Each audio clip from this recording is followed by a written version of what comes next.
पुराने दिनों की बात है।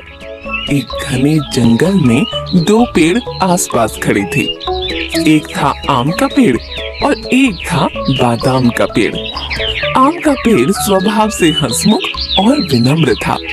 वह चिड़ियों को अपनी शाखाओं पर बैठने देता, घोंसला बनाने देता और ताजे रसीले आम खाने को देता। वह चलते मुसाफिर को शीतल छाया देता और आंधी आती तो डट कर खड़ा रहता। परंतु बादाम का पेड़ बिल्कुल भी उदार नहीं था। वह हमेशा अपनी शाखाओं का ख्याल रखता था। वह बहुत अधिक अभिमानी था कि वह ज्यादा ऊंचा है और ज्यादा हरा भरा भी। उसने कभी भी किसी पक्षी को अपने ऊपर बैठने नहीं दिया।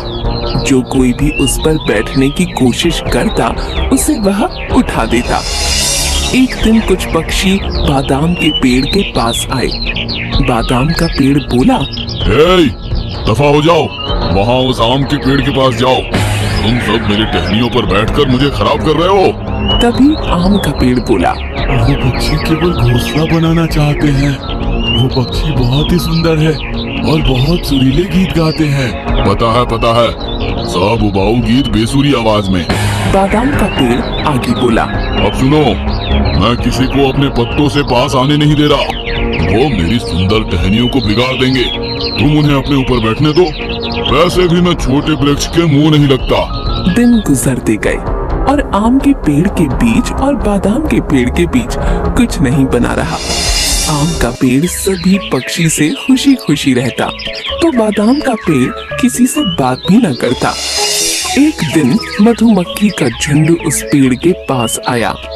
रानी मधुमक्खी ने बादाम के पेड़ को देखा और उसे वह छत्ता बनाने के लिए पसंद आया। वह बोली, अरे वाह, यह पेड़ तो मजबूत और सुंदर है। हमारे छत्ते बनाने के लिए सही रहेगा। अच्छा, तुम्हारे बाप का राज है कि यहाँ छत्ता बनाओगी? मुझे मेरी टहनियों पर तुम्हारी वो चिपचिपाहट नहीं चाहिए और तुम सारा दिन भनभनाती रहोगी। जाओ यहाँ से। यह सुनकर रानी मधुमक्खी नाराज हो गई। पर तभी आम का पेड़ बोला, देखो मेरे दोस्त, वो मधुमक्खियाँ हैं और वे हमारी प्रकृति का अहम हिस्सा है। उन्हें हमेशा वृक्ष की जरूरत होती है। यदि हम एक दूसरे की मदद नहीं करेंगे तो प्रकृति का संतुलन कैसे रहेगा? तुम मुझे भाषण मत दो।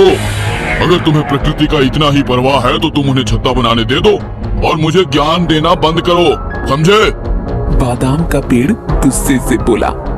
यह बात सुनकर आम के पेड़ को बहुत दुख हुआ, पर उसने कुछ न कहा। उसने मधुमक्खियों को अपने पास बुलाया और उसकी टहनियों पर छत्ता बनाने को कहा। इस पर रानी मधुमक्खी बोली, तुम कितने दयावान हो आम, हमें तुम्हारी टहनियों पर छत्ता बनाना पसंद आएगा। फिर मधुमक्खियों ने अपना छत्ता आम के पेड़ पर बनाया और वहां रहने लगी।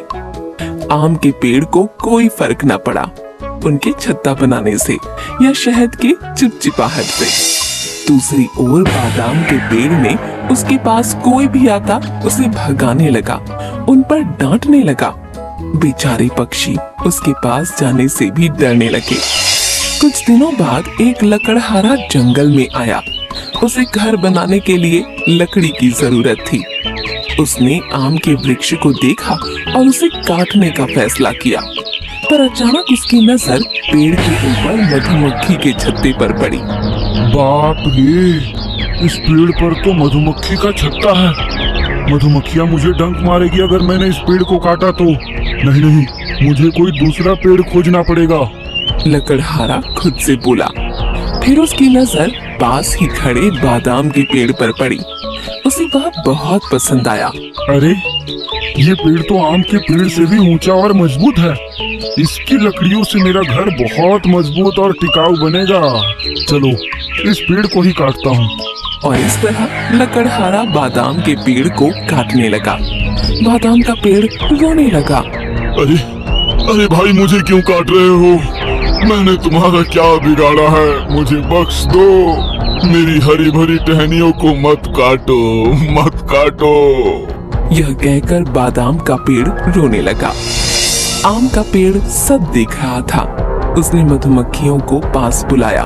सुनो मधुमक्खियों, बादाम का पेड़ खतरे में है। हमें उसकी मदद करनी चाहिए।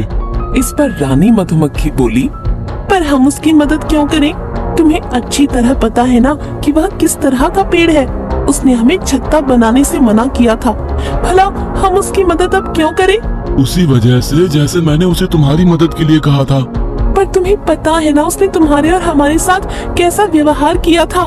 यदि उसने खुद पर मधुमक्खियों का छत्ता बनाने देता तो शायद आज वह बच जाता। उसे वही सजा मिल रही है जिसकी वह काबिल है। मधुमक्खी बोली, ऐसी बात नहीं है रानी मधुमक्खी। किसी ने तुम्हारे साथ बुरा व्यवहार किया है, इसका मतलब तुम्हें भी उसके साथ बुरा व्यवहार नहीं करना चाहिए। ये जंगल हम सबका है, हम उसे इस हाल में नहीं छोड़ सकते जबकि उसे हमारी मदद की जरूरत है।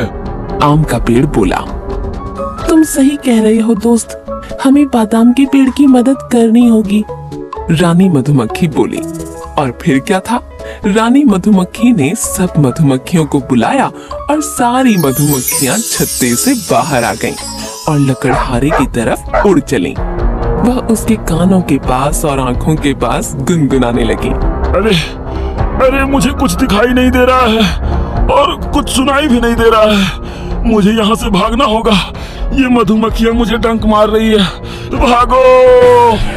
और लकड़हारा वहाँ से भाग गया। लकड़हारे के जाने के बाद बादाम का पेड़ अपने व्यवहार पर बहुत शर्मिंदा हुआ। मैं बहुत शर्मिंदा हूँ मधुमक्खियों। मेरे इस तरह की व्यवहार के बावजूद तुमने मेरी मदद की। मुझे माफ कर दो। हमारा धन्यवाद न करो बादाम, उस आम के पेड़ को शुक्रिया कहो।